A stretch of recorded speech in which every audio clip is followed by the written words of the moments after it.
Buenas tardes, soy María Teresa Sepúlveda, directora del Conservatorio de Música, y les doy la más cordial bienvenida a una nueva clase magistral del Conservatorio de Música de la Universidad Mayor. Hoy tenemos a un gran invitado, el destacado guitarrista Johan Smith, quien se ha desempeñado como solista en toda Europa junto a destacadas agrupaciones musicales como la Budapest Symphony Orchestra, la Lausanne Chamber Orchestra y la Verbier Festival Orchestra. En el año 2020 tuvo la oportunidad de lanzar un disco con el sello Naxos y actualmente está preparando un tour que lo llevará a distintas ciudades de China, México, Canadá y al Carnegie Hall de Nueva York. Su interés por la música contemporánea lo ha llevado a trabajar y colaborar con destacados compositores, incluidos Joaquín Schwitzgebel y Arnaud Filion. Johan es el último ganador del concurso Guitar Foundation América, uno de los 3 más importantes concursos de guitarra en el mundo. Nos acompañan también hoy los profesores Alexis Vallejo, Alejandro Peralta y José Manuel Escobar, quienes son actualmente profesores de la Cátedra de Guitarra de nuestro conservatorio y quienes presentan el día de hoy a 4 de sus estudiantes. Ellos son Emanuel Nust, Luis Manríquez, Joaquín Pizarro y Ariel Ponce. Welcome, Johan. It's a pleasure to have you here with us, and thank you very much for your time and generosity. Thank you very much. It's a pleasure to be here, and hope We're ready to start. So let's call Emanuel. Okay. Hello. Hello, Emanuel. My name is Emanuel Knust. I will play El arpa del guerrero from Leo Brouwer.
Bravo. Gracias. Good playing. All right. So yeah, it was sometimes a bit difficult for me to hear all the little details that you were playing, because yeah, the sound is not so good. But anyway, I have some idea in yeah, some direction. I think we can go together. So for how long did you play this piece? For how long do you play this piece? For 3 months. 3 months. Okay, great. A little more. Okay, okay, great, great. Yeah, it's a beautiful piece, right? Lots of contrast, dramatic passages, rhythmic element as well, and some very lyrical lyrical moments. So what I would like to do with you today is maybe to work in that way, the way that we can go further into this, how can I say it, cinematic or theatrical way of playing this piece, because it's full of contrasts, right? So first, can you just play the first bar and just the first note of the second bar and stop just one time, please? Okay, that's great. This is the first piece of a big ensemble, so it's really important to. Let me just grab my guitar. Maybe the sound is not going to be good because it's on my phone, but yeah, really, but strength in this beginning is like a bell, you know. You are saying, okay, now you are going to listen to me now. So you know, you have to grab the attention on this first these two bars. So you play it already forte, but maybe you could help a little bit by playing a little bit more there, you know,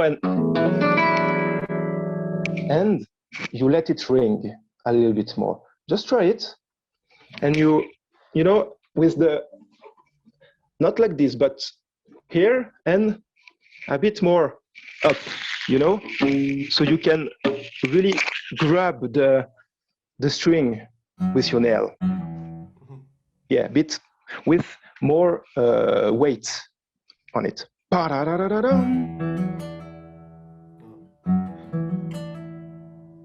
Yeah, okay, something like that. So you. Apoyando is better, or how do you do? The first apoyando, you. Yes. First apoyando. I don't know. Maybe it's thumb and thumb on the second E, right? So no, just like this, you know, but a lot of weight in it. Okay.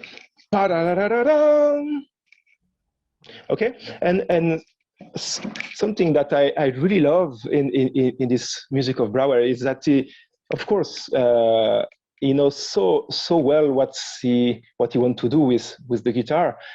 So this first opening, I must say,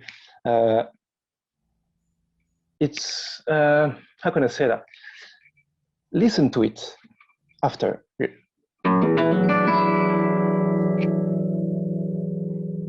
You know, and this is something very important.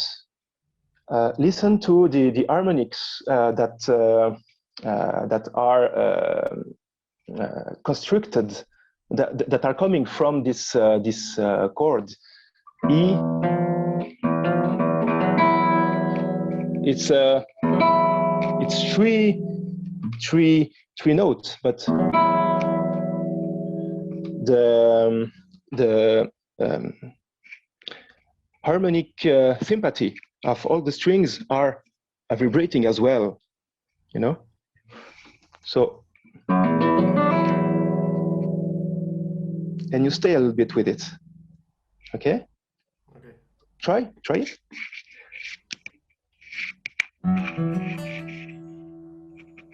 And you stay. Okay, that's something very important. Yeah, sorry, there is a small delay, so it's it's complicated. But you know, this is something very, very important. That maybe you and I'm sure you will experience when you play a concert, is that you have to develop this kind of listening, to develop a real listening when you're playing, because how do we want to ask for people to listen to us if ourselves we don't listen it very well, you know?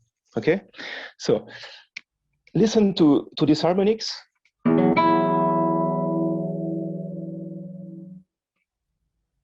And then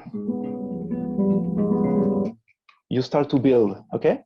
So let's begin one last time from the beginning and continue, please.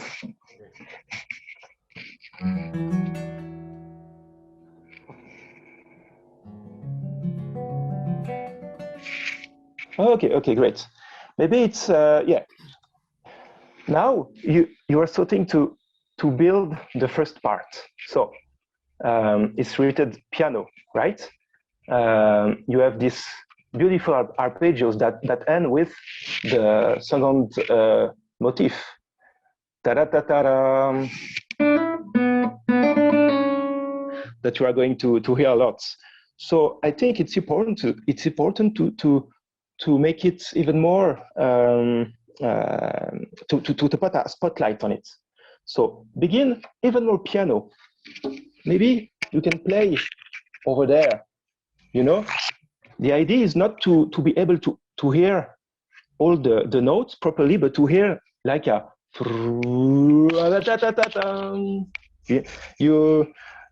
you know what I mean? Not pa pa pa pa pa pa pa pa pa, but I don't know if it's very clear.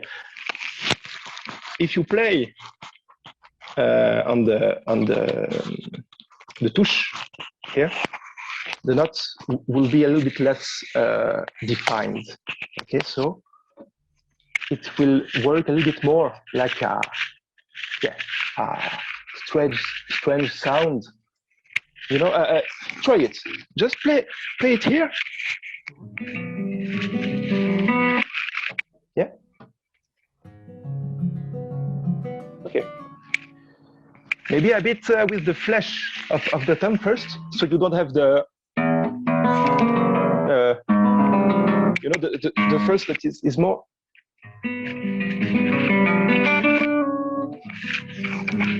You don't hear properly, you know, the first note. Try.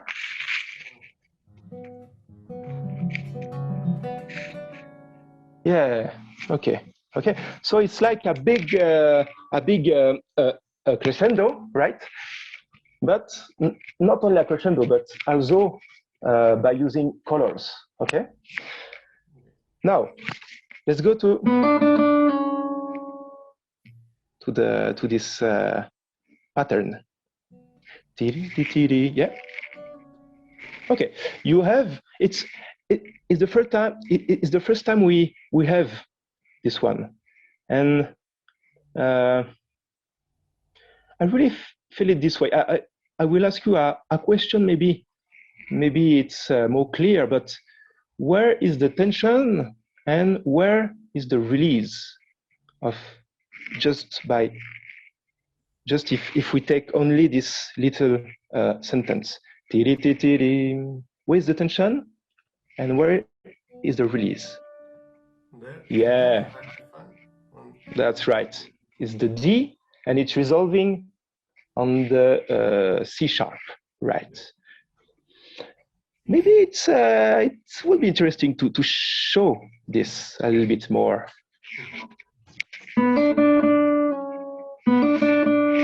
So just take your time a little bit more on the D. Maybe you can make a little bit vibrato. Just for the first time, so we understand it even more. Try it.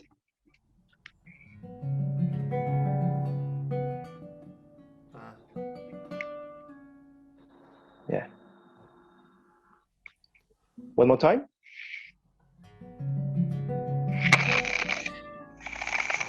Okay. And I don't know if you are doing apoyando on this bar. Ta-ra-ta-ta-ra.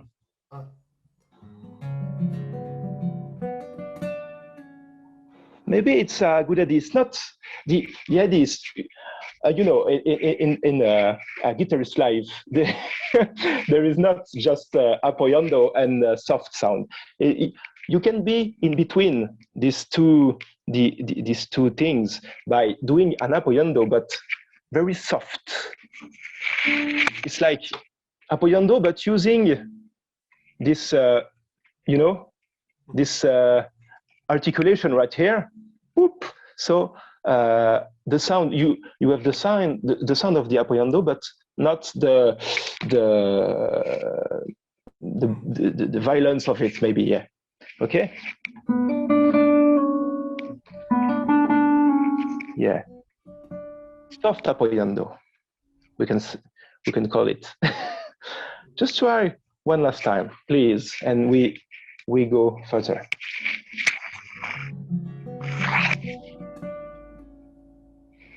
Yeah, and one more time, when you play the D sharp, listen to it. You have a fermata. Stay with it, and we continue something else after. Okay, that's really important, I think. In this music, you know, it's not like if you are playing Sor or Giuliani or this kind of music written with harmonical structure that we all know.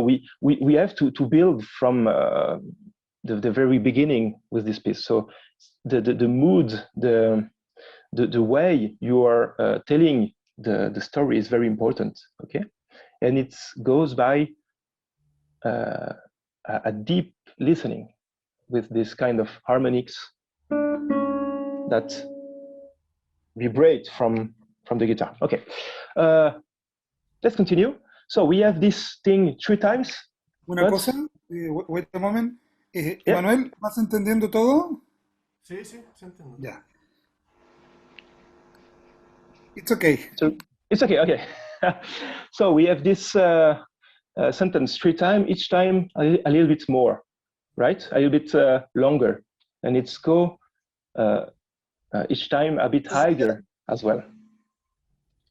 You hear me? Yeah? It's okay? Eso no sé muy bien lo que quiso decir. I don't know what is either. Please, one more time. One more time, please. Sorry. Maybe I speak a little bit too fast. I will try to speak slowly. I'm sorry. So we have this sentence, this phrase 3 times, okay? Each time it's a little bit longer and higher, okay? So we have to develop it. Each time a little bit more until you arrive on the D, on the A flat. Okay, on the third line. Yeah, this is the part that is the most important, right? So something. Begin one last time. Yeah, and you continue a little bit more. And more. Okay? Try it. So, very soft. Habla del desarrollo de cada vez que aparece ese tema y cómo lo tienes que ir interpretando como un crescendo y también la parte de la puesta, como el desarrollo, pero también el desarrollo expresivo de cada momento y cómo va hacia el último momento, llegando como a la culmine de la parte expresiva. Y el profesor también te proponía como una pequeña fermata y aprovechar un poco la apoyatura y disfrutar la apoyatura. It's okay, Johan. Thank you. Okay, try. Yes, please, please.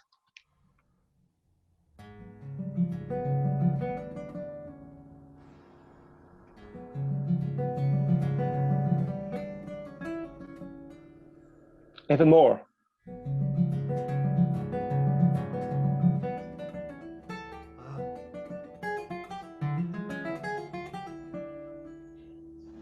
Yeah. Okay. No worries. It was good. Okay. You have the progression. First piano, a little bit more, and the bigger. Okay. That was great. Yes. So, as you see, it's important to have some goals in this piece. I mean by goals, I mean moments where you are going. Okay, you have to go somewhere. Start from piano, and you are going somewhere forte, very important. Okay, and then it will be even more rich and interesting, and we will understand even more what you're saying. Okay, so let's continue with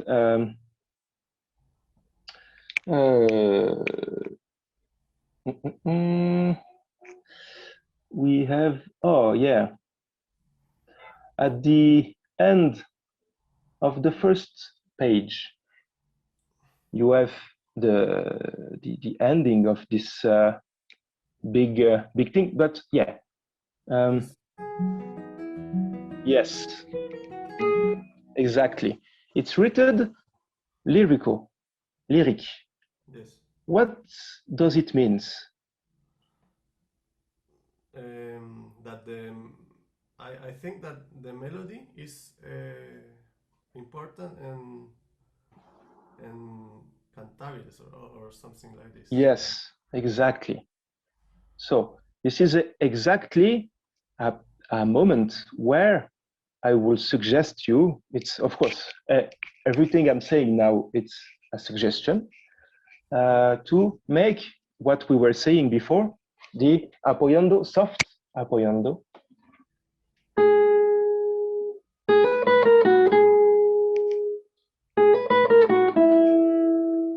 To have this line that will be a little bit more noticeable. Okay, so maybe we can play only the melodic line as I played just before. Try it. And play it apoyando or Apoyando. apoyando. Just the melody line, please. Just okay. Just the melody line. Okay.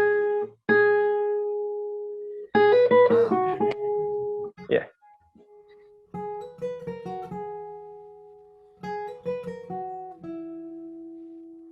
Where is the direction now?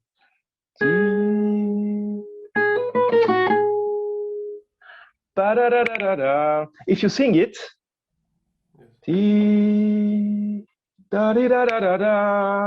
you're going on the G sharp, right?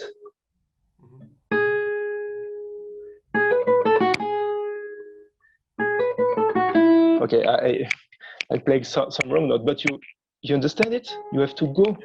Yeah.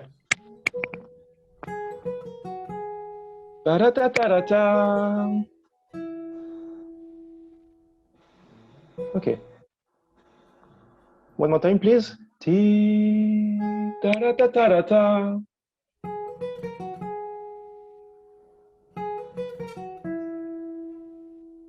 Okay, that's better. And if we arriving on the first beat, it sounds a bit, you know.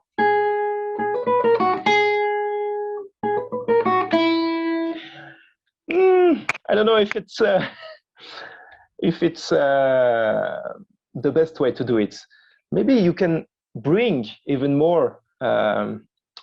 How can I say that? Majesty to it by just retaining the first beat.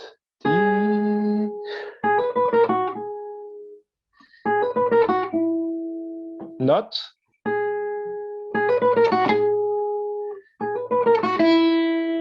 okay. Try to retain just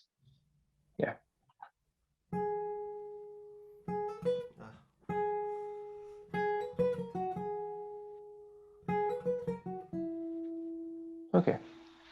What I will suggest you is to sing it. This is something that personally learned me a lot, is to sing the line. Everything I play, I sing it. So you will understand it even more. Okay, right. Awesome. Wow, the time is flying. So let's continue a bit. I would have loved to just speak about the tranquillo. This is the second big part of the piece. Please. Okay,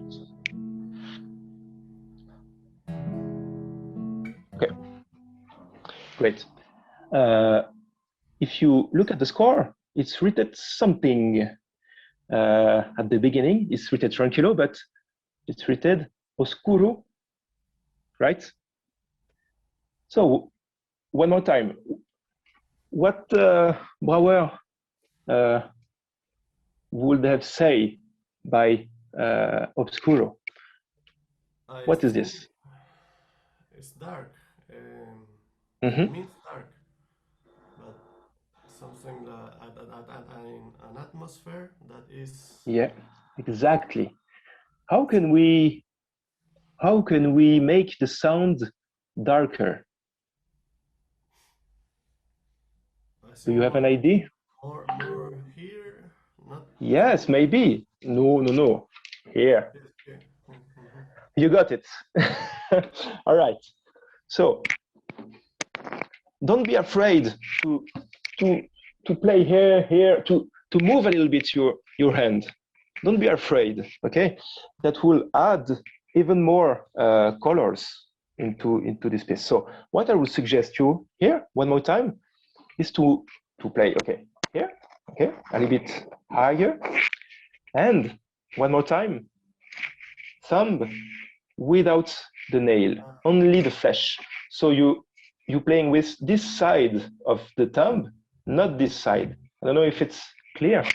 So it's really, not like this, but yeah. So you will have a darker sound, not very defined, but that's what we're searching for. Please try it. Okay.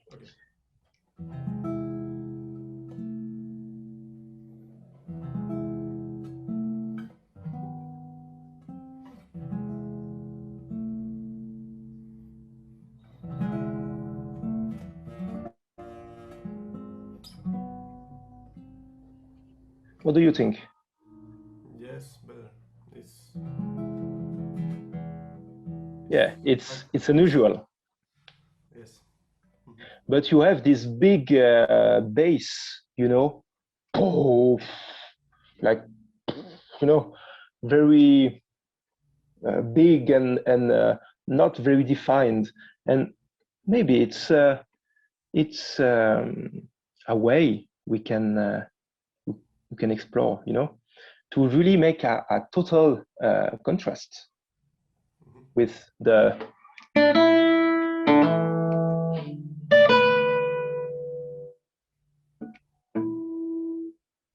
Then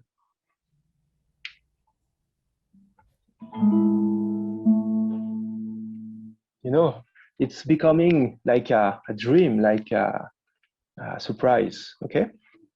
Okay. Sorry, can you hear me? Yes, Sorry, I can hear you. we have to stop here because we have 3 more students waiting for Okay, you. okay. I'm sorry, Okay. the time is very limited. Just to conclude it a little bit, just 1 minute. Play even more with the colors. Okay. Move your hand a little bit more. Try to contrast it. Find which note is most more important. Okay. Play only the melody line. Sing it. Okay. Try to go deeper into the this surprise things, this theatrical. Yeah. Okay. Yes. Okay. You have a question or something? No. Muchas gracias. Thank you very much. Okay. It's my pleasure. Thank you. And good playing. Okay. Bye. Bye bye. Luis, si estás por ahí, preparado.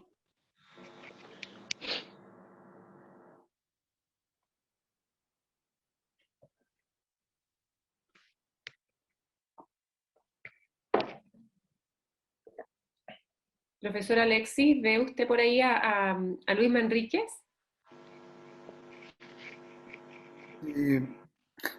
No lo veo ahora. Estaba conectado antes, pero ahora no aparece. ¿Podríamos seguir entonces con Joaquín Pizarro? Me parece que continuaría Ariel. Ya, con él. Sigamos con él. Gracias.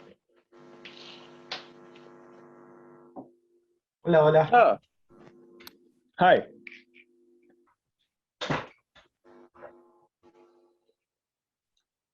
Bueno, mi nombre es Ariel Ponce.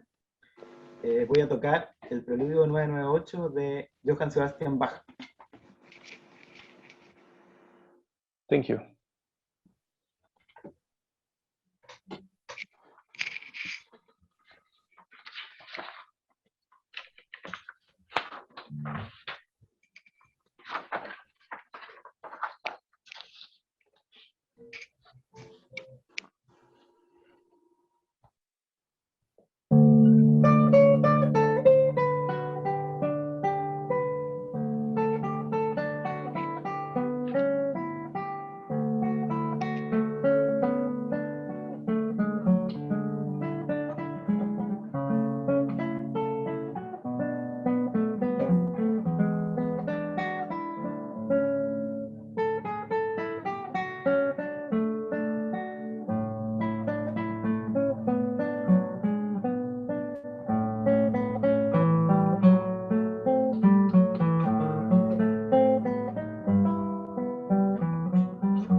Bravo.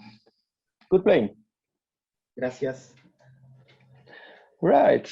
That's great. So you're playing the whole package or just the prelude? Perdón, aquí alguien puede hacer la traducción, por favor. Ah, sorry, you don't speak English. Okay. No. Just one question. For how long do you play this piece? ¿Desde hace cuánto tiempo tú estás tocando esta pieza? 4 meses aproximadamente. 4 meses. Okay, great. Awesome. So, okay, let's talk about directions a little bit. I think it will be interesting, I hope. So, can you play the beginning without the basses? Just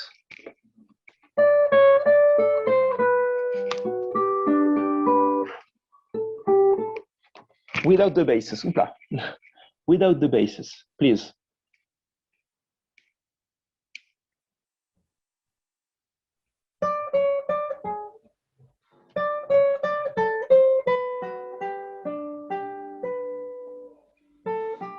Okay. So I will repeat a bit myself, but if you sing this line, where will you breathe? At the beginning, right?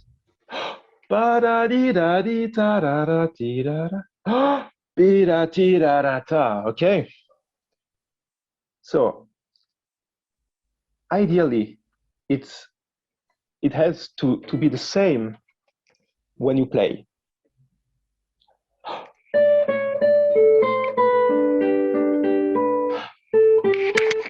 Please breathe before.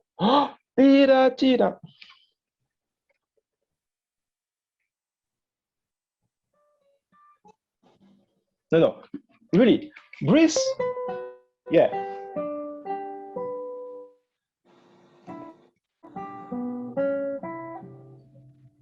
Yeah. You can make noise, you know. Just to try. But okay, try it.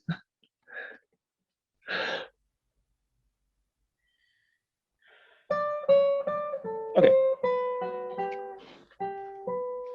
You don't. No. No. You keep. And you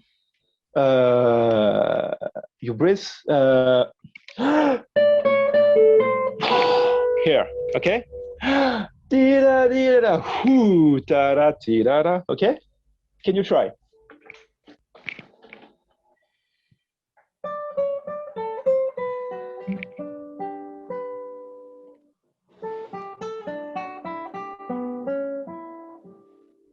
Yeah, something like that. And your body will do something. Will do a movement when you will breathe like that. You will do and here, okay? Okay, it's not and okay. This is something very important. Just try one last time, please. And you keep.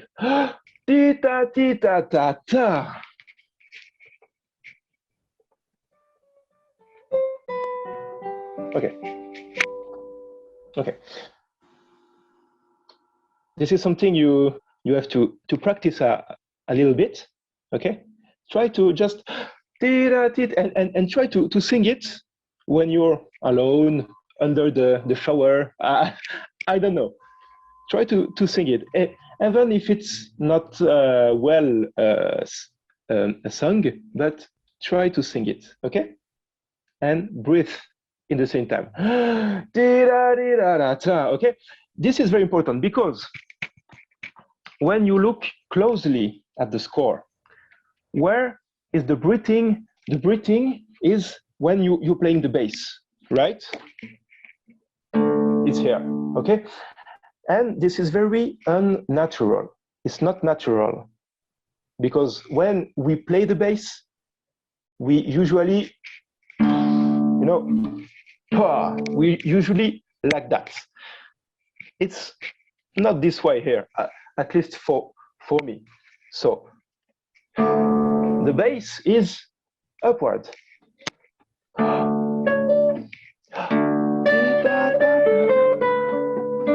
Okay, the bass is the moment where you're up. Okay, so you have this very important moment, and then the middle of the first bar, you have the D. No, it's excuse me, I'm a bit confused. It's a B, right? Okay. So the B is the only moment where you can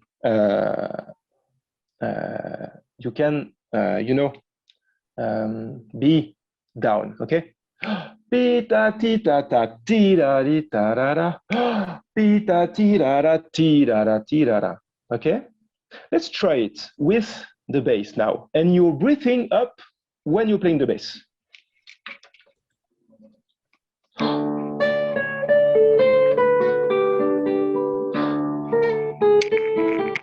Okay. Tita tita ta, and here it's the arriving. Okay, let's try.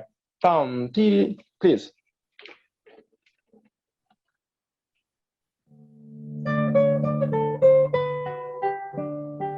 Yeah. No, it's up. That's very difficult to do. Yeah. This is good. Awesome.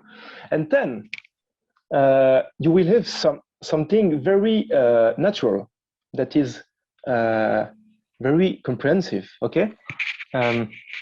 So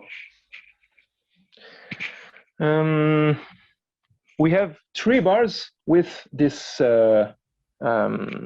this ID, with this sentence. Okay. Let's try these 3 bars, please. Try it. Play the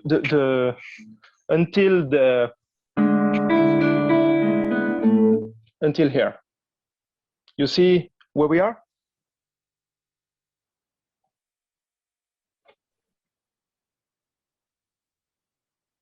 Hello?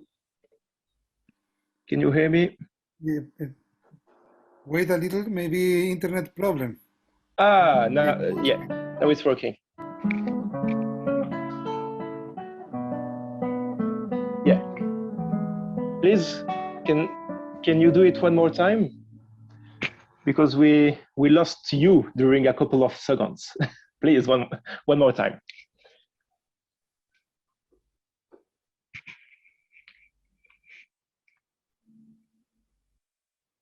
Oh, it's not working anymore.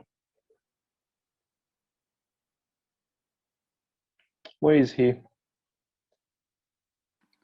Maybe Ariel have some internet problems. Yeah, maybe. But he will return now. Now it's okay. I hope. Oh, okay. Yeah. Hello. Hola. Se escucha, Ariel. Está todo bien. Ya. Okay. Play again, please. Play. With the breathing. Try.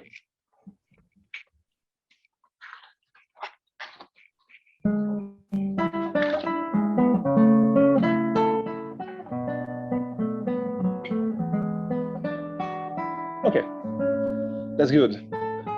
Stop. Can you hear me?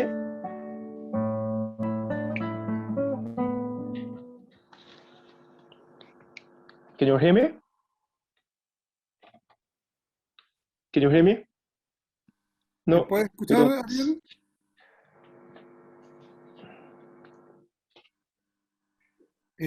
¿Puedes escuchar, Ariel? Sí, escucho. He can hear you. Do you hear me? Do you hear me? Sí, escucho. Yeah. Okay. Great. So, here.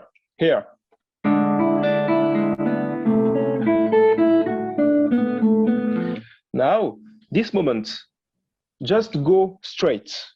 Because what we were talking before, we have that idea of breathing, of phrasing, but each idea, even if it's the greatest idea of all time, if you repeat it during the whole piece, it's going to be boring. It's going to be the worst idea. Do you hear me? I don't think so. Yeah, he is here, maybe.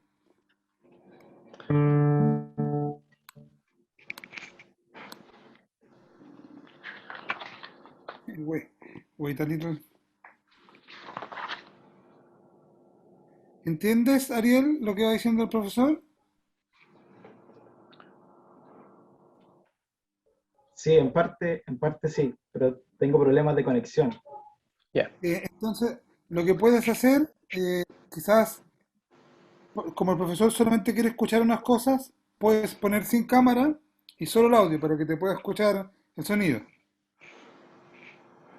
Ariel will turn off the video because the signal is not good, but you can listen when he play. We can do it this way. Yeah, sure, no problem. Yeah. So, do you hear me now?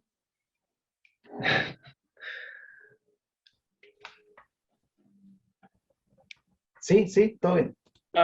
Perfect, awesome.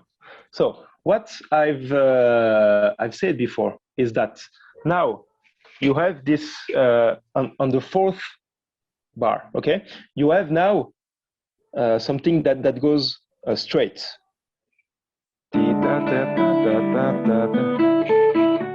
Okay, so here go straight. Okay, don't breathe each time because it's going to repeat, and this is not good. Okay. Okay. Understood. Okay. So you have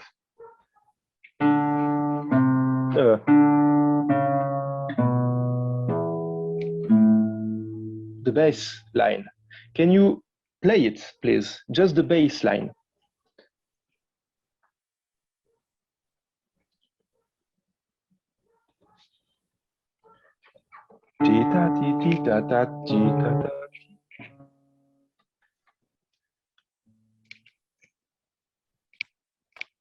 Yeah.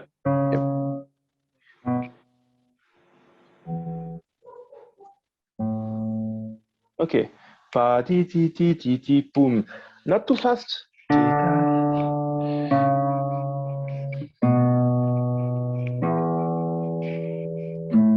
One more time, please.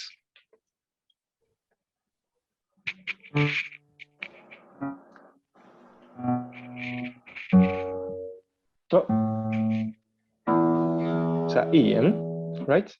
E, A, yeah, like this. Great. Now let's find the same line, but by playing all the voices.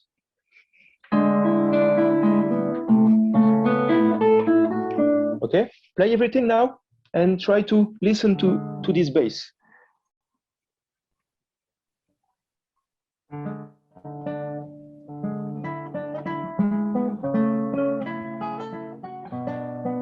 Right? Okay, and here you can breathe. Okay, great. Something that I wanted to ask you is the arpeggios. Why do you making these arpeggios? You know.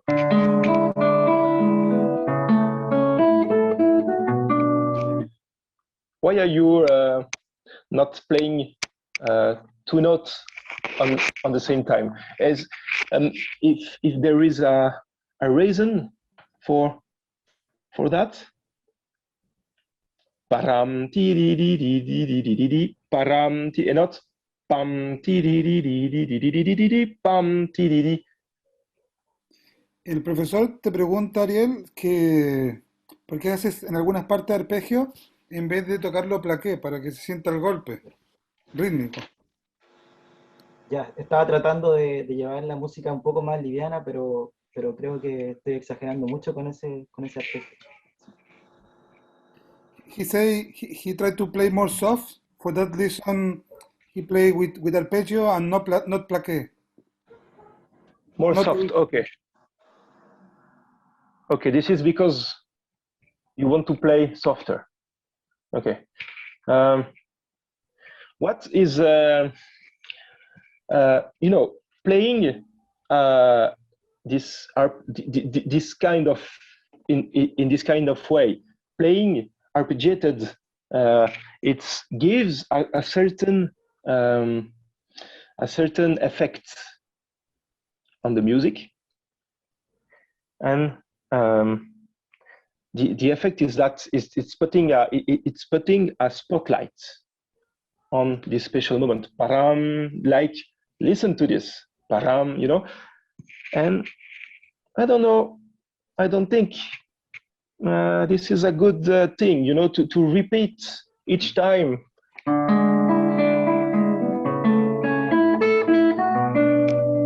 Like that. Why not playing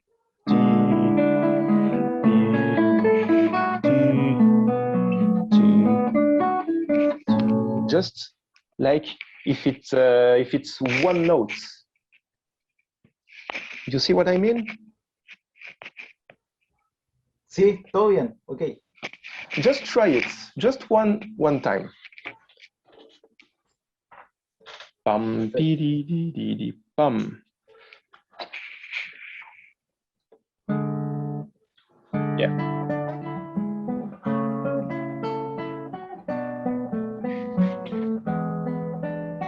Yeah. Yeah. I think this is better, personally. Okay, because it's sometimes you hear some players, very well players, but sometimes there is like this. I don't know how can I say it, but this kind of bad habit by arpeggiating every basses with the melody param param param param and stuff like that, and you have to be very careful with this effect. Okay, just yeah. Okay, you hear me? You don't hear me? ¿Puedes entender todo, Ariel?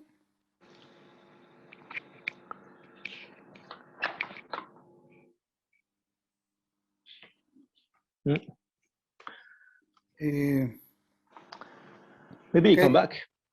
Yeah, maybe Ariel has some internet problems. Yeah. Then this lesson will be recorded. Yeah. If you want to say something, then Ariel can listen again. Don't worry. Yeah. Okay. So yeah, one last thing is yeah, try to yeah, do this thing. Breathe when you play, even more when you're playing the bass, the first beat, and then you have to go to know where you're going, because we have this first 4 bars of music. you are arriving at the fifth. This is the first arriving. Then you're going from the fifth to, let me see, to the 11, maybe.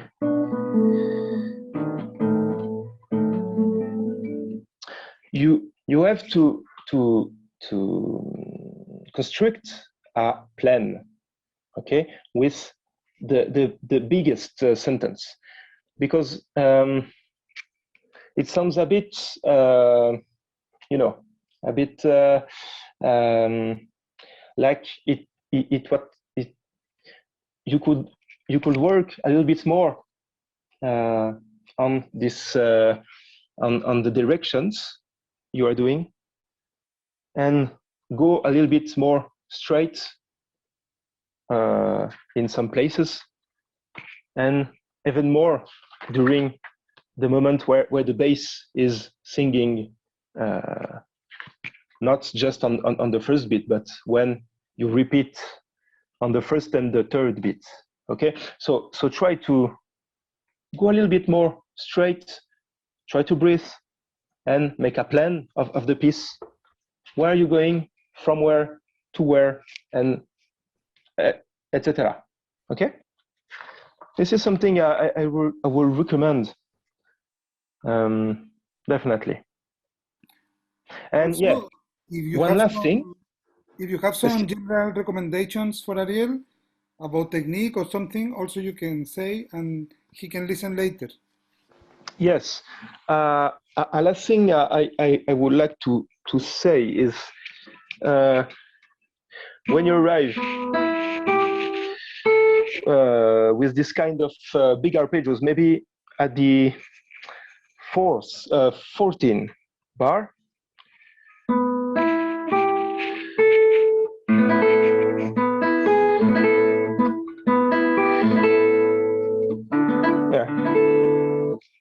the most important is the A. So prepare a little bit more the right hand in advance. Excuse me.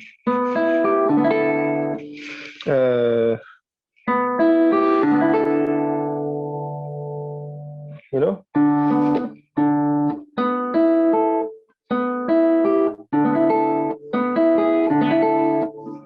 Try to jump with all the fingers when you're playing the big chords. Like that. Otherwise,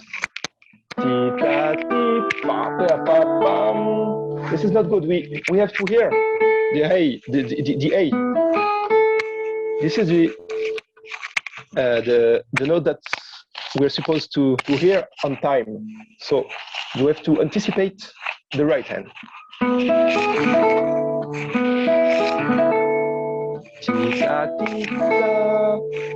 So prepare in advance the right hand. There is, yeah, there is some things like that, and at the end also. And yeah, I think that's it. So please hear again. You hear me? Bien. Okay. Maybe no. Sí, acá estoy. Okay. Acá estoy. Todo claro. Welcome back. Yeah, he says it's so clear. He knows what he has to do.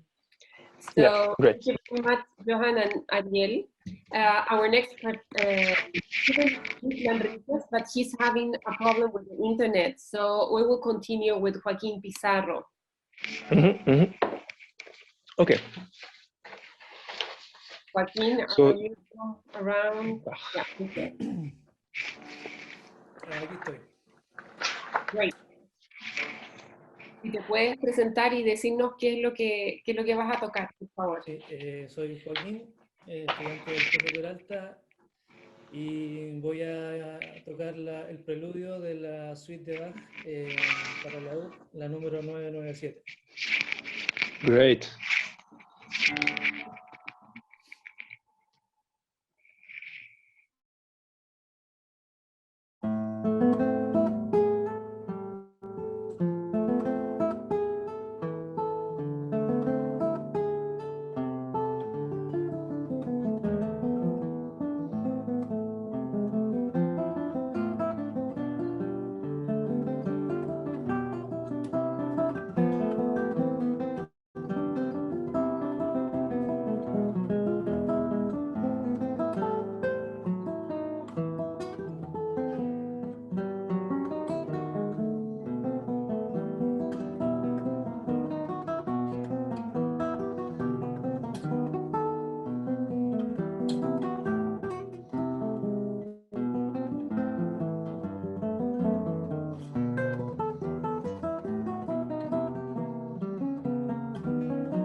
Great, bravo.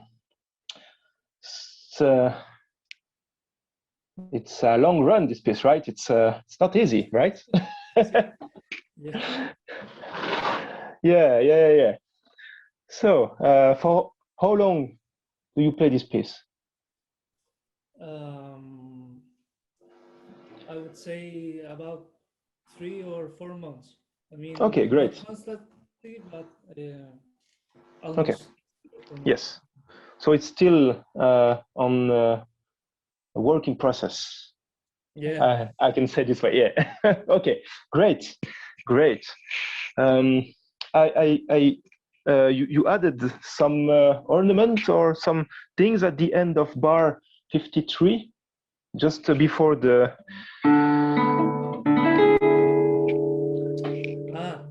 In the cadenza. Yeah. You added. Yeah.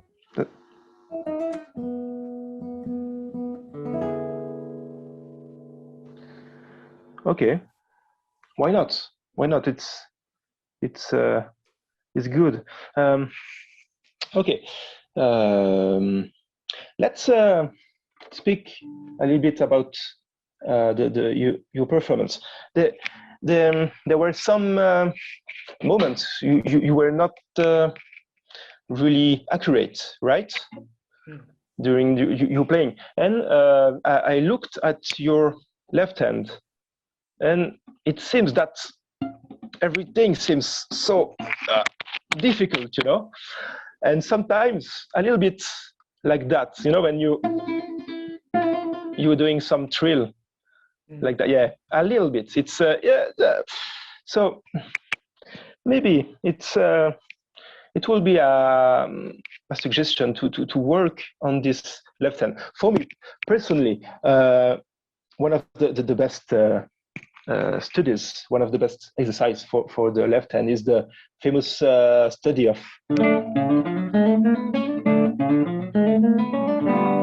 the number 3. If I remember well, it's variables, of course. Here you don't have the choice to stay like that and to make the minimal movement,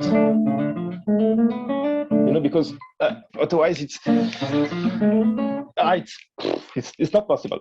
So maybe it's I don't know if you played it already. No. That's that etude. Yes. Yeah, you know it. Great. Yeah.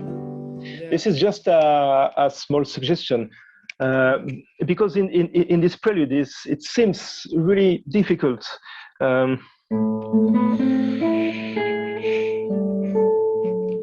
Just the beginning. Can you play just the beginning, please? Mm-hmm. Okay.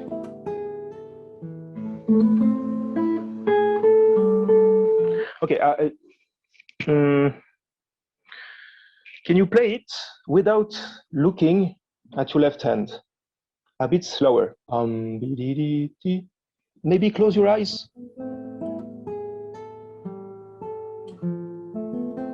Yeah. I don't know.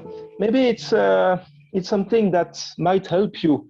Not all the piece, of course. You have to look sometimes, but sometimes try to work this way without looking, because I really feel that you're so worried about what is going on here. So in your mind, it seems very difficult. So you make it look difficult.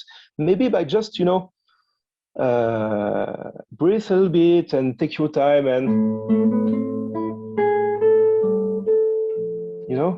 like it's an easy walk, a little walk in the woods, or a Sunday afternoon, maybe that will help a little bit. Okay. Yes. Just 1 minute. Sorry. Just my cat. It's doing some weird stuff. Okay. Can you play just the first until the fourth bar? Is possible without looking here. A bit slower. Slower, and close your eyes or look at your right hand. Yeah, try it.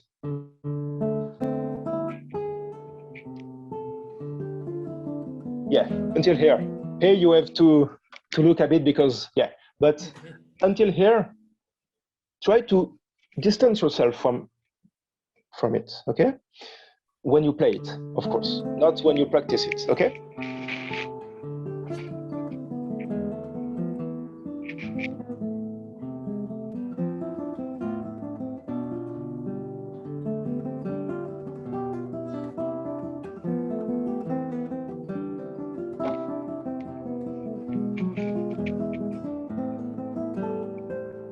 Yeah, of course, yeah. So don't rush and take your time, not be too worry about that. Okay. I've noticed on the 40 until 45, not 40. Yes, let me see where it was. No, it was 35 until no. Sorry. 14 until 45. Oh, yeah. Here we are. We will.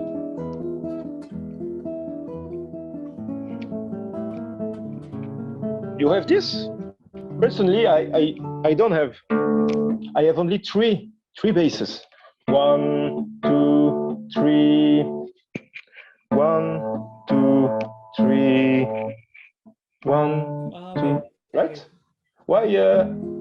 Why adding some notes? I guess that I remember that passage. So I edited that bass. Yeah. Okay. So put a sign on it to not add. Okay. And this is beautiful passage because not only because of the basses, but the basses here play a very great part. Okay, because of the articulation.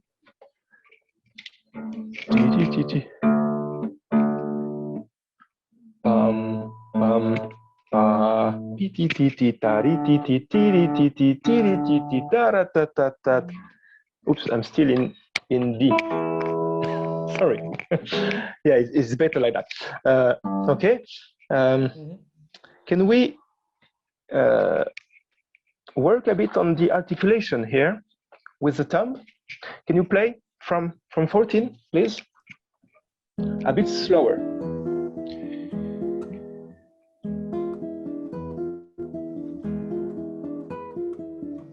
Okay, you have a silence here, so stop the bass on the 4th beat.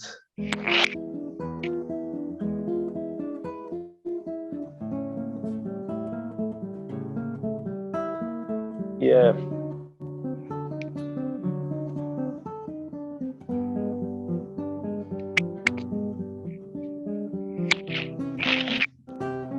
Okay. Yeah, until here. Okay, great. Okay, try to hear these basses. Okay, and to really stop them when it's supposed to be stopped. Okay.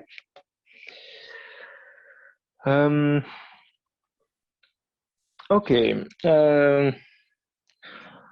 So it seems to me that the second part of the piece were a bit less. You were a bit less confident, right? Yeah. On the second part. So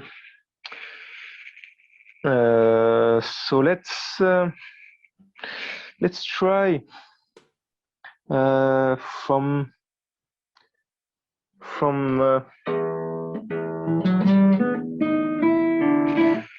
17, please.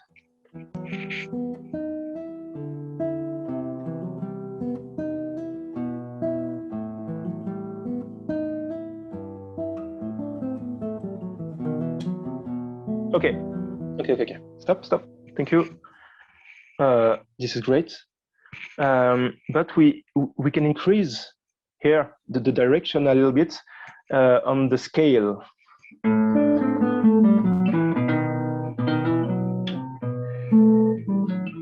Where is the most important note in the scale? The most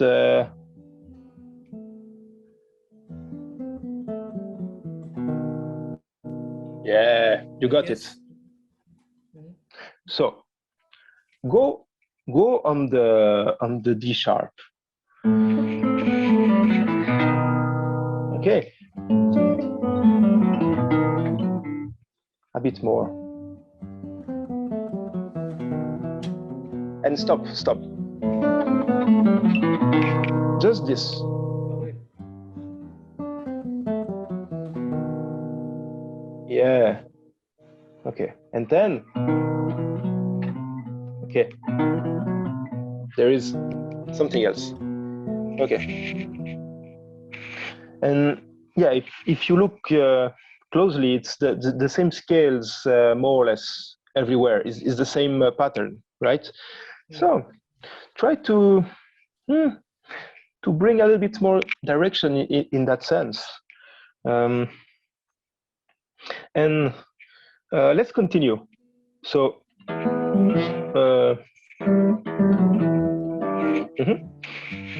continue.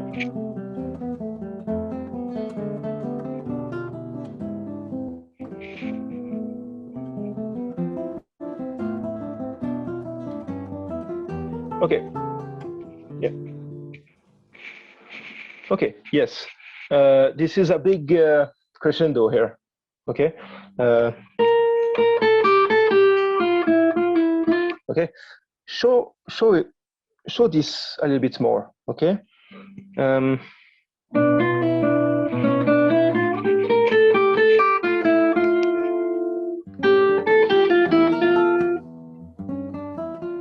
Not so fast. Don't rush. Okay, yeah, great.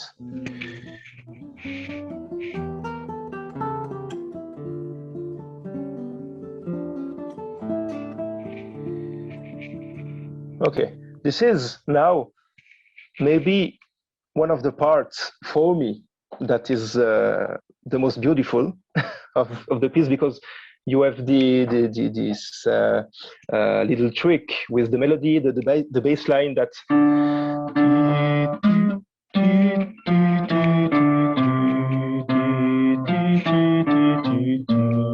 okay.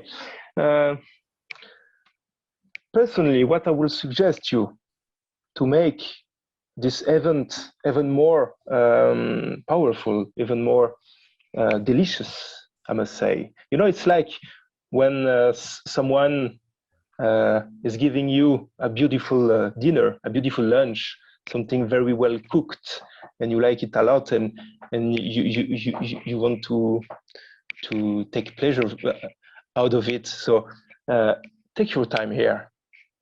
What I would suggest is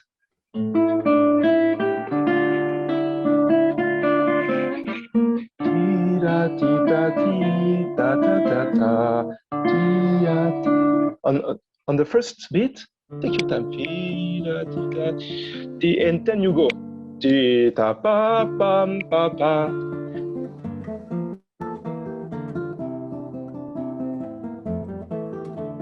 Not here, go straight, yeah. Okay. Okay, just the first time, okay? Not each time, because no, it's will not work well. So tira tita tira tita tara ta tita ta tira rararam, and then you go, okay? You have the same event happening at 37, if I look well. So maybe it's the same. I don't know. It's really an idea I just had now, so maybe it's a good thing. And yeah, let's talk a little bit about the trill you are doing, especially the trill at the end.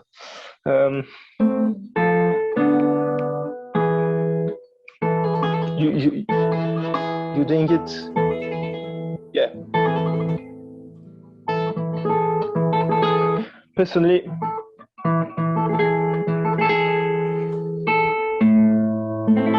I will opt for a more lute-like trill with this, you know. But this is not really important. What? Yeah.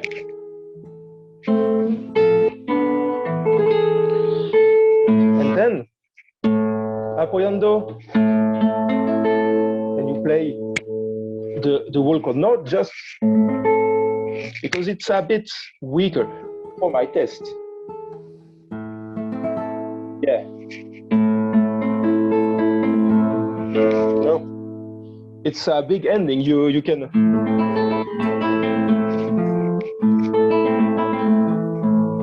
You can add it if you want to. If you listen to harpsichord, for example, they're doing a lot of these things. So take your time, okay? Play the wall, okay? Great.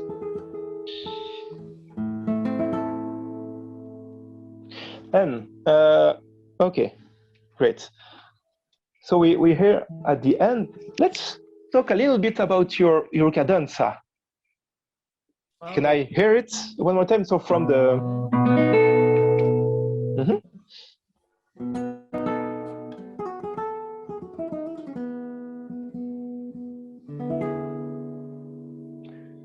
Okay. You wrote that little cadenza yourself, or it was something you. I mean, I don't write in paper, but I created. You created. Okay, that's great. You know, when I don't know something, I don't know a passage or a piece or something, I really think on the fact, I really ask myself, do I understand what I hear, or do I not understand what I hear?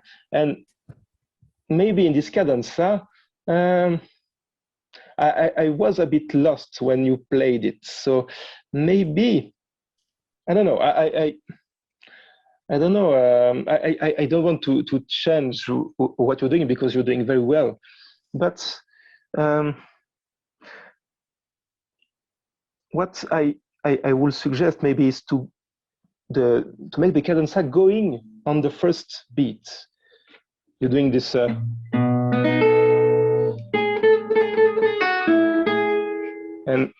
then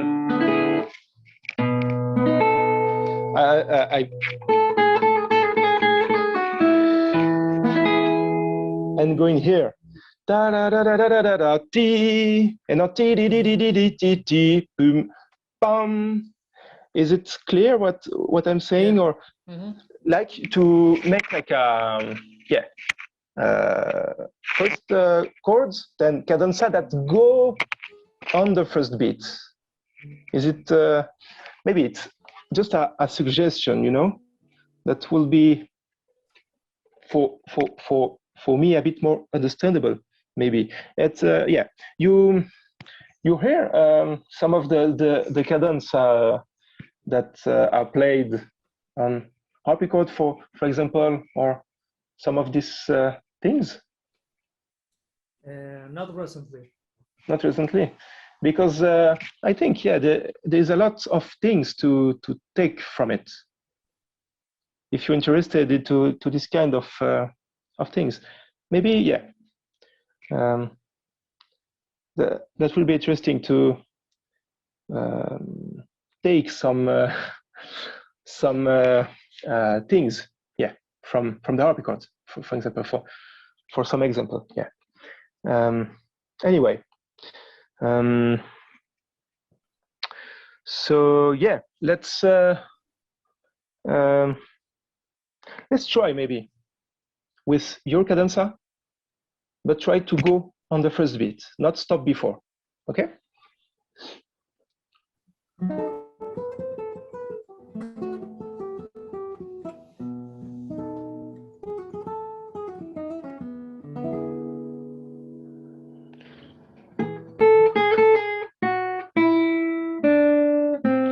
the last note.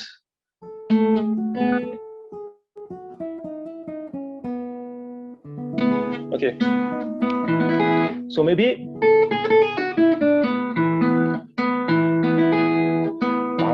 you know, further, right on yeah, it's a D. I'm sorry, but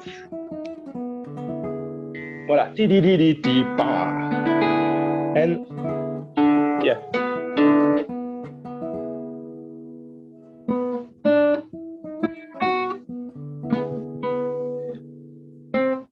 Ah.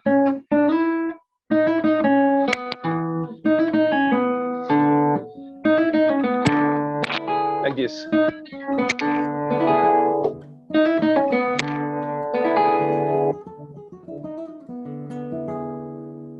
Maybe, yeah. I think this is if you want to do this, right? Pam, Okay. something like that. Okay, this is just a suggestion, maybe, because yeah, it's always surprising, but it's good. Good job, man. It's really a good job. What can I say?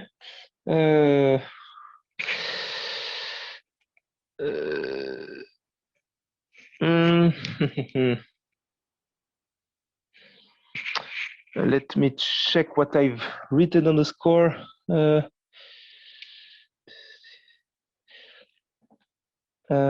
Yeah, so let's just conclude a little bit, okay, with everything, because there is a lot of things. So first, try to work on your left hand, okay, and not, you know, like that. You can make a little exercise.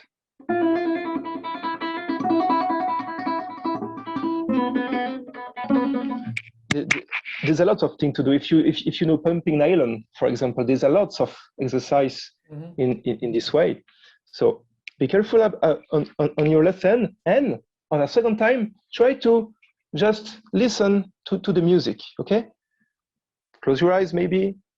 Try to focus maybe a little bit more on the right hand. Play softer and enjoy the music, not rushing. Okay. There is some phrases to do as well, especially in this sorry, in this kind of scales. It's the same as in the beginning. Yeah? It's exactly the same. Okay, just to make a little spotlight in this arrival. Okay. You have maybe some moments to breathe as well on the first beat, as we have said on the 26th bar. Tira, tita, tira, ta. You can breathe. Okay, we are not robots. Okay. we can do that a little bit. Okay. And at the end, be careful, very careful with your cadenza. And so yeah, try that will be my advice, to go on the beat with it, not to stop before and then playing the D. Yeah, to play the first bass and then okay, and at the end make a big ending. Yes.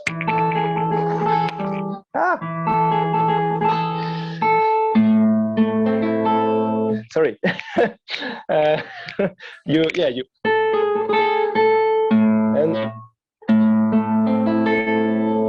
your time here to really,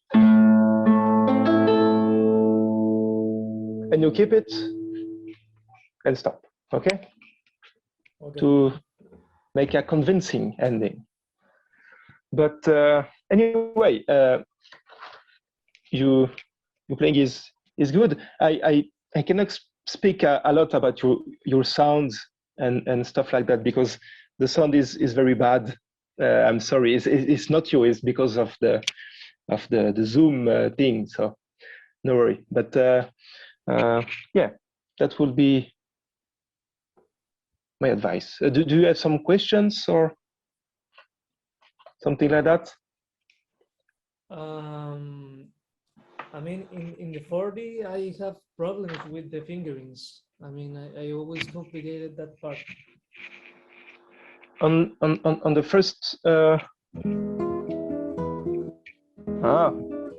Because in some places I have to repeat one finger, and For the yeah. Mm-hmm. Do you have some idea how I can make that?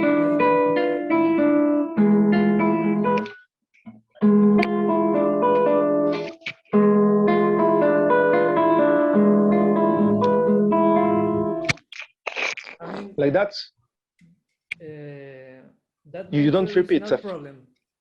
Okay. I mean, Is the measure 40? I mean, it's 42 and 43 42? and 44. Yes. This is the difficult one. Yeah. I I really know this bar very well because it's always difficult. What I've written myself, it's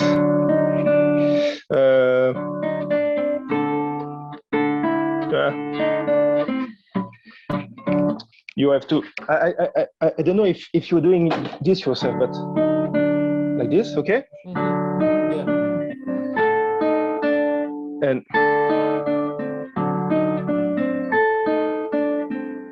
And then with the first. I don't know if it's the best deal, but maybe you can try it. Let me show you what you're doing very quick, very lento, please. Mm-hmm.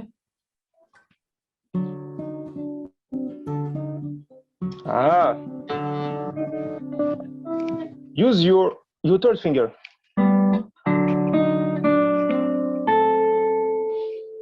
Like this. Yes. It's not the ideal, but at least, yeah. Then the fourth,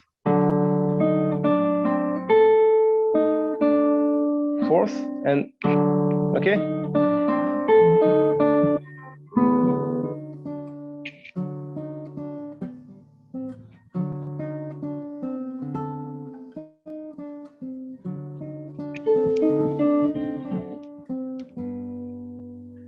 And try to keep the sound.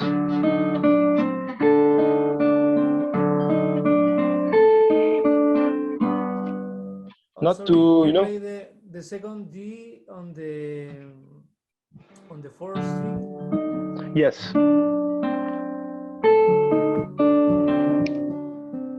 Yes, exactly. Yeah, that's it. And then third. Okay. The second time is not the fourth on the D, is the third one. Okay, so it changes. First time is 4. Mm-hmm. 4, okay,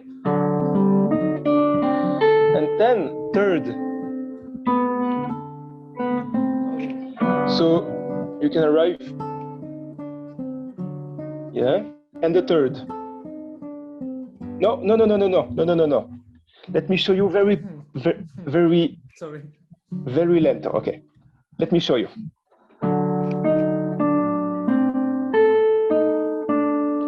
Four. Okay, this is the first time. Second time.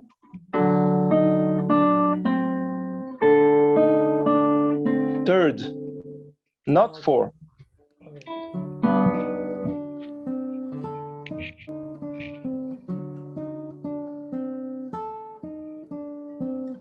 So it will allow you to use the fourth on the A flat after that, okay? Up.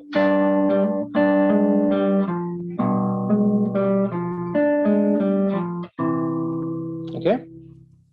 Can you try it? Can you try it? Yeah? Ah. Okay, you're playing this way. I'm playing in the third position.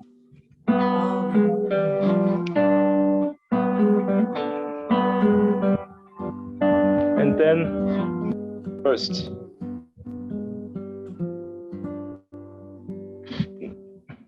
Two and four. 2 and 4. So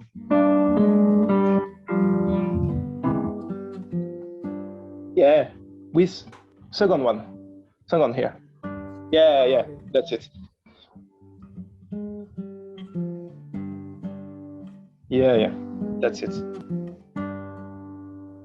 Exactly. Yeah, it's this passage is very tricky, right? It's tricky. That will be one solution, maybe. You have to try it. Okay. Then yes. Yeah. Okay. That's it.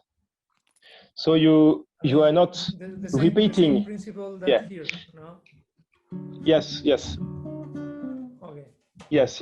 Yeah, it's never good when you have to jump with one finger. It's always the thing to avoid. Okay. So yeah, this is one solution. Hope it helps. Yeah. Thank you. Awesome. Thank you too. Anything else? Thank you very much, Johan and Joaquín. Nuestro próximo invitado, estudiante que iba a tocar era Luis Manrique. Unfortunately, he has internet connection. He has problems with the internet connection, so we're going to see just the video. Okay. He's No problem. he's studying with José Antonio Escobar, and he's playing La Negra de Antonio Lauro. Okay. Great.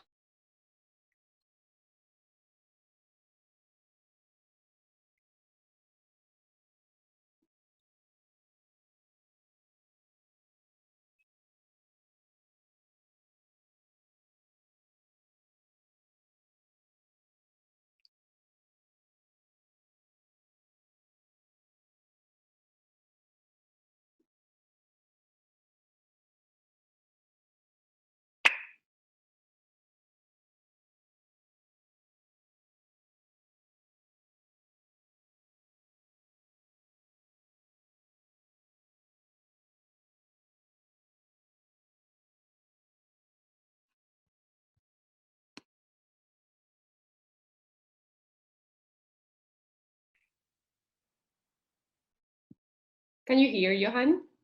No, there is no sound. There's no sound. Okay, we're going to try again.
Okay, so the guy is not here, right?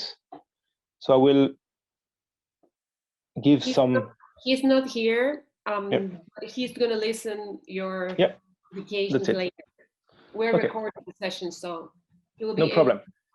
Yeah, sure. So I have some things to speak about.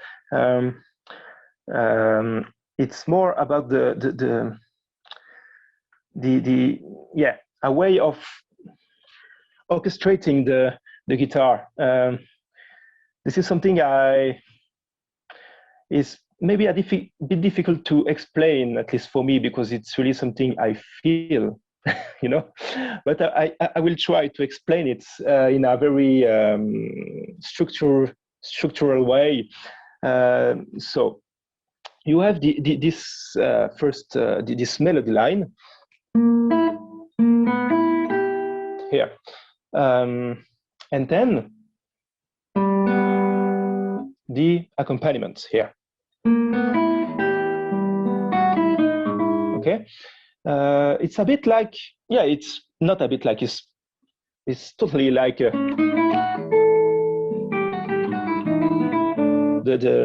other vowels and so on, and here we have to speak about the sounds. When we play a sound, there is like 3 steps for me. The first step is the activation of the string. Okay, think the string is moving and you played it. Second step, if you hear well, you will not maybe hear now because of the sound quality, but when you play it, the sound is expanding a little bit. It's become more and more softer, but in the same time, the sound is opening. It's going wider.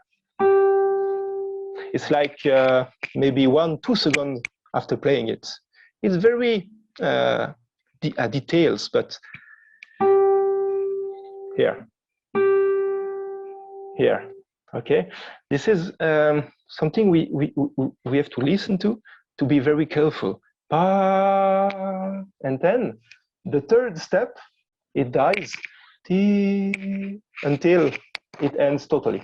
So, oops, sorry. So this is very important here in this kind of pieces, I think. At least it's this way I see it.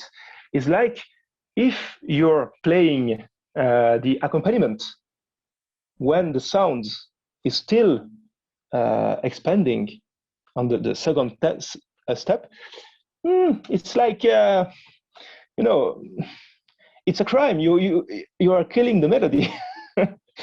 So try to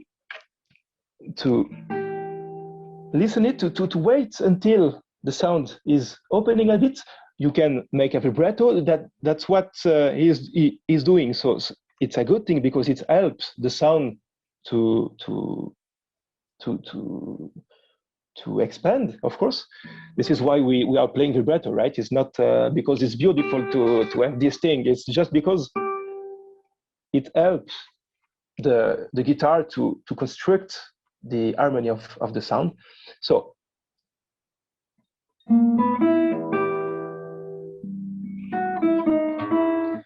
play the G, wait a little bit until the sound is expanding, and then play the accompaniment. And the accompaniment, the softer as possible.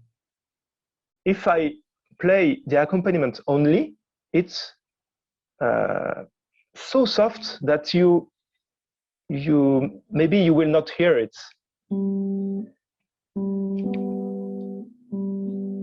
It's something like that. So we have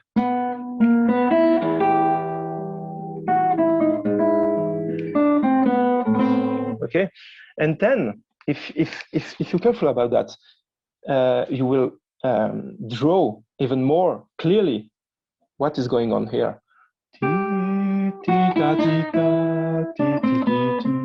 Okay, it's an exercise of listening, of course, but something very important. And we have so much of pieces written this way. If I play this way, it's too loud. It's not good. It's like you don't have to hear it, and then it's only an illusion, because when we hear it, we will not hear properly the accompaniment, but we will. It's only like a suggestion of this accompaniment. So I will work in that way during the whole pieces, the whole piece. The other thing I would like to mention is the right hand. Maybe I think a bit more technical. It seems for me that maybe we can improve a little bit the right hand. So about the sound, of course. One of the exercises I love to do with my students all the time when we practice the nail is this exercise. You start playing one note, playing with the right very in front of the strings with a right angle, right? So this is right angle. It's a sound that is very harsh, a very a hard sound, very yeah, a bit violent. Then turn your hand a bit more, even more, and finally, this is too much, but it's interesting to try it anyway. So.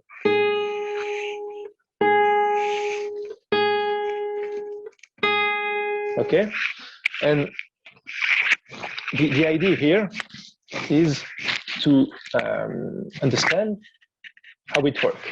When you play with a very right hand here, it's only the nail that touching the string. If the more you're going like this, you play the nail with the flesh, and that's maybe what we can improve here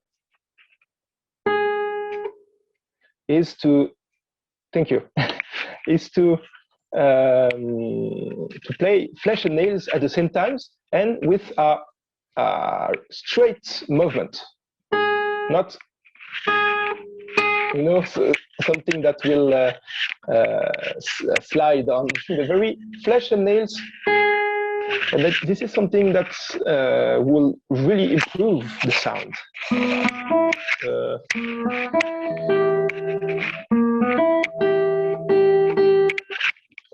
Of course, you don't hear it very well now because it's recorded on my phone. But this is an exercise I suggest to do.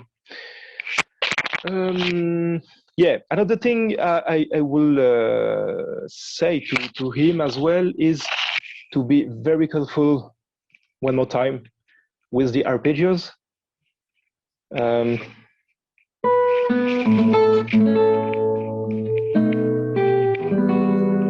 This kind of thing. The most important here is the higher note, is the melody.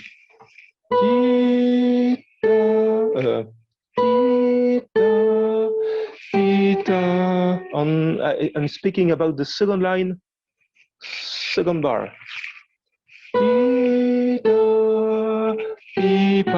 If we arpeggiate, we make arpeggio. If we're not very careful, it's going to be.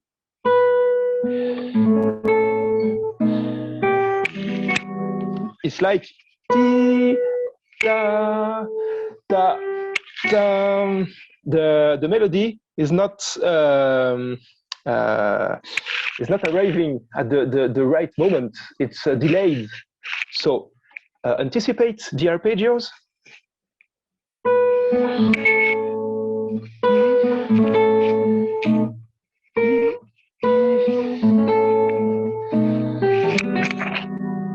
To be able to have the melody at the right moment, right? This is the most important. It's not the bass, it's the higher note.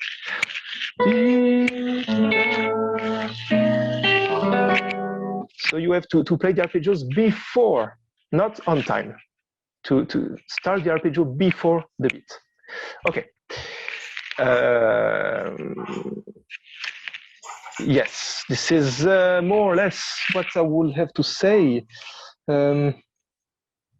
Maybe he can work a little bit on what I would say ping pong. You know the game of the puck, the ping pong thing. No, it's like a ping pong. Oh, there is something speaking. Someone. No. Okay, it has stopped. So I say, yeah, ping pong. It's like, yeah, you take a ball of ping pong, you grab it and you let it fall on the ground. It will do pop, pop, pop, pop, pop, pop, pop, pop, pop, pop. So if you analyze it, you think that the more you're going, the less there will be space between the impact. Okay. Sometimes this is the same thing here. And of course, to take one more time the example of the, oops, I'm sorry. To take one more time the example of the other valse that Laura wrote. It's pa pa pa pa pa pam, and this is ti ta ta tam, a little bit more flowing. Ti ta ta ta pa pa pa pam. You reduce each time the space, and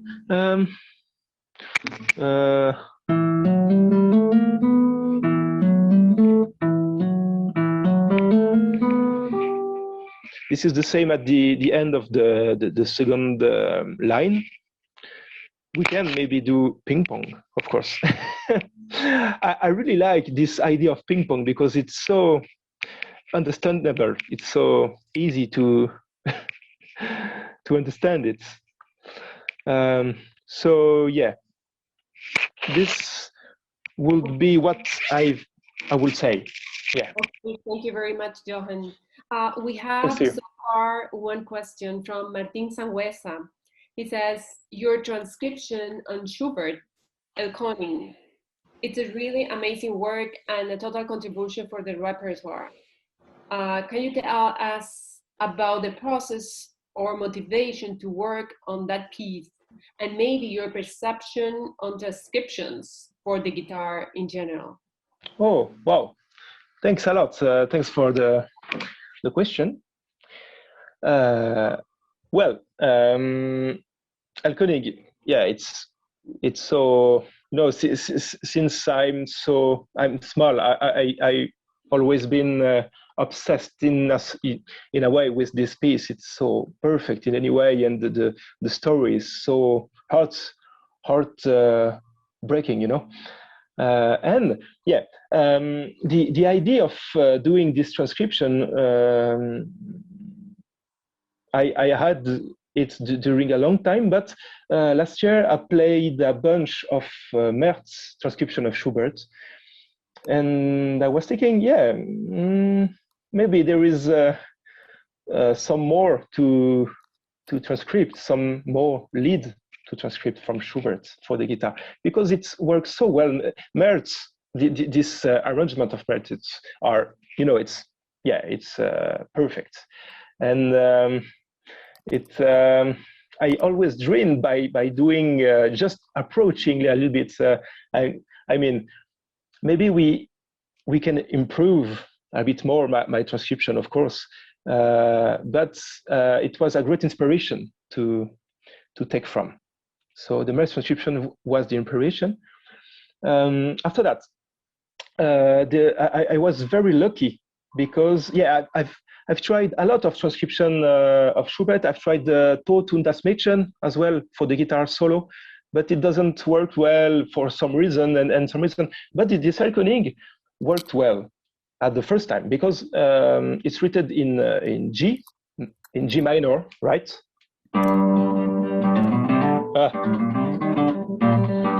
Like this, and G major or G minor is a very comfortable tonality for the guitar because you can, we have the G here, we have the D, and yeah, there is a lot of open string in it. We have the C, okay, so it was very easy to go through the other the whole pieces, and all the idea of this transcription is to create the illusion of galloping, so if you see the score that is edited at Les Productions d'Oz, by the way, the gallop is not constant. There is a moment that is stopped, for example, for playing the melody or the basses. So it's really an illusion, and this is so funny to play with it, to give the illusion that is constant. There is constantly a gallop, but this is not true. It's like the tremolo, right? We're not playing continuous tremolo. It's para, but at the end, you get the illusion of constant note. This is a bit the same here. And yeah, I mean, as a guitar player, and you are too, I can speak for me. I was always so sad because we cannot play all this great composer, Mozart, Schubert, Beethoven.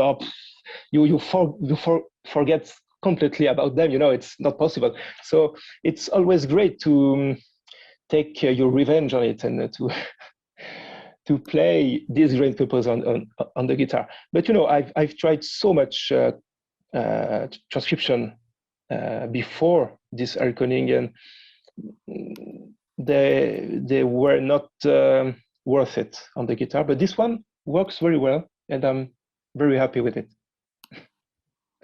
I don't know if it's answer a bit the question. Thank you, Johan. We have another question from Marcelo Saavedra. He says, hi, I would like to ask you, how do you practice dynamics and legato between chords when you are learning a piece? And then he says, thank you, Johan. Thank you.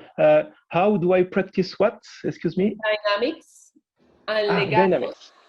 Dynamics, legatos between chords when you are learning a piece. Yes. When I learn a piece, for me, it's a wall. It's important to know where you're going. So play the piece, sight reading, and directly think about the dynamics. It's not something you're supposed to do after a few weeks after, 1 month after. Of course, it's difficult because there is so much to think when you learn a new piece. There is the notes, there is the rhythm, there is the fingerings, it's of course a lot of things. But the idea is to add dynamics as well from the beginning. Just to have an idea. What I really enjoy to do to practice it, it's of course it's all about the right hand who play dynamics. So I love to play right hand only. I take to rest my left hand, and I take, for example, a little arpeggios or a little sentence, 1 bar, 2 bars, 3 maybe, and play it only the right hand, only with open strings. And concentrate yourself on the weight of the hand, and repeat it very slowly. It's something very complicated, right? Because we all are. It seems easy for all of us to play the left hand only, you know, for any piece. But when you start to play the right hand only, it becomes a nightmare. So this is, I think, something that we all need to do. I think, at least for me, and it adds also a lot of accuracy during concerts, because personally, when I play a concert and I'm not too confident, for example, it's a new piece that I never played before in public, so I'm not too confident. I know that working only the right hand and very loudly pushing really the string into the sound hole, it helped me to be more confident about it, and to feel the weight on the string. I don't know if it's an answer, but yeah. I think it is. Do we have more questions from students or any audience, teachers? I don't know, Alejandro, Alexis.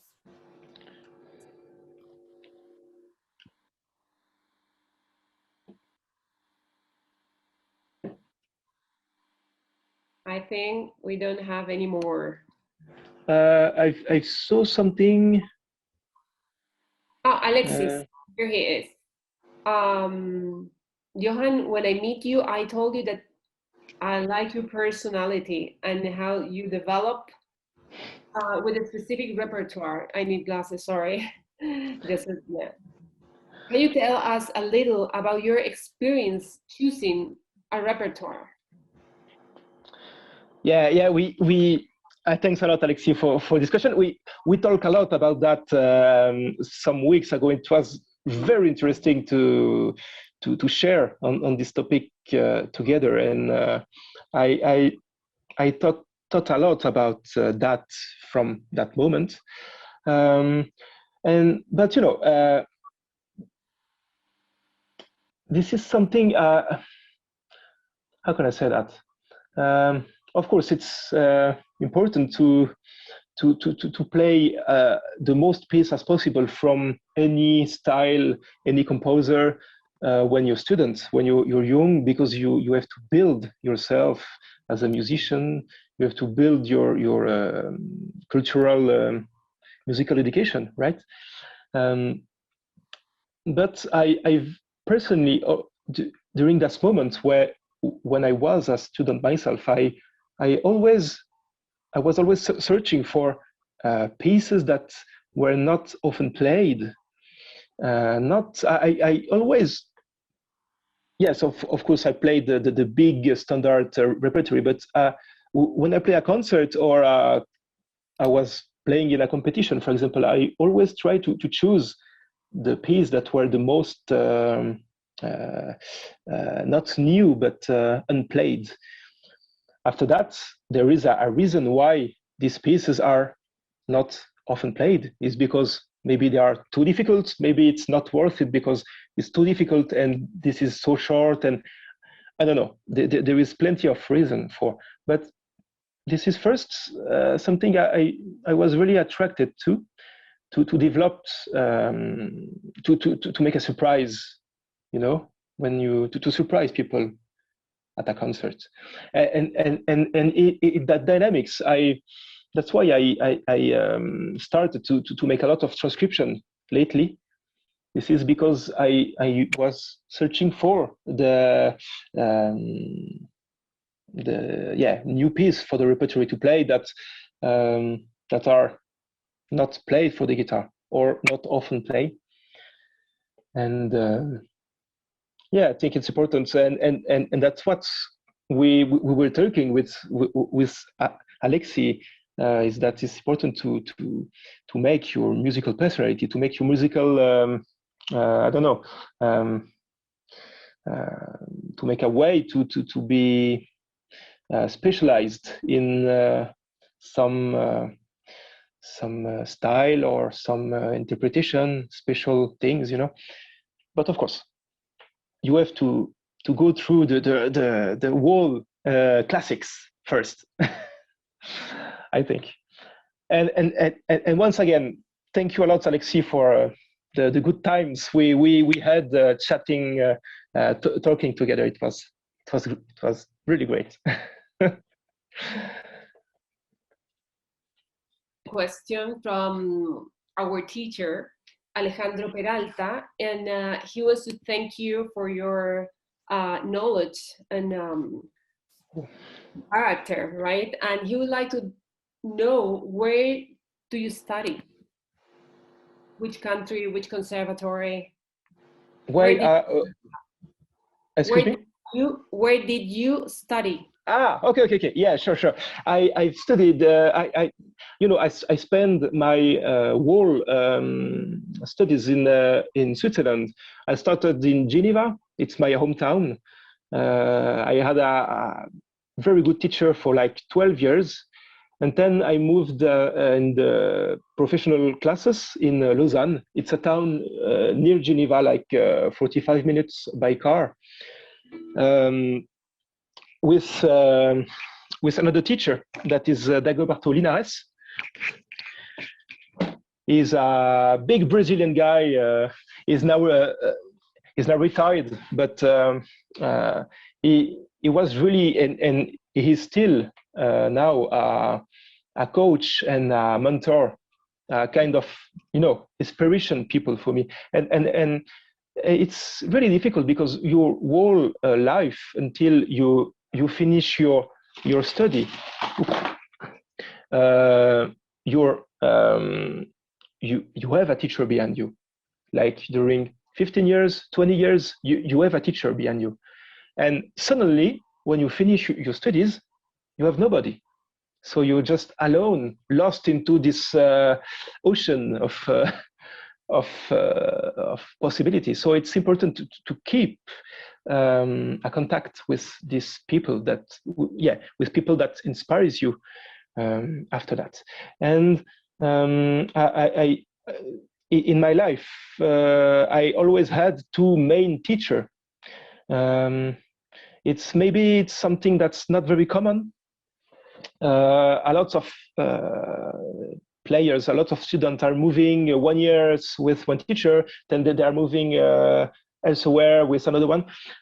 Myself, I never thought this way. I always thought that if you have something that is working well with someone that inspires you, that is helping you, you have to keep it, to keep this contact, and then it's allow you to, of course, to travel, to make competition around of the world, to make anything else, but to keep when you find the right teacher, to keep it.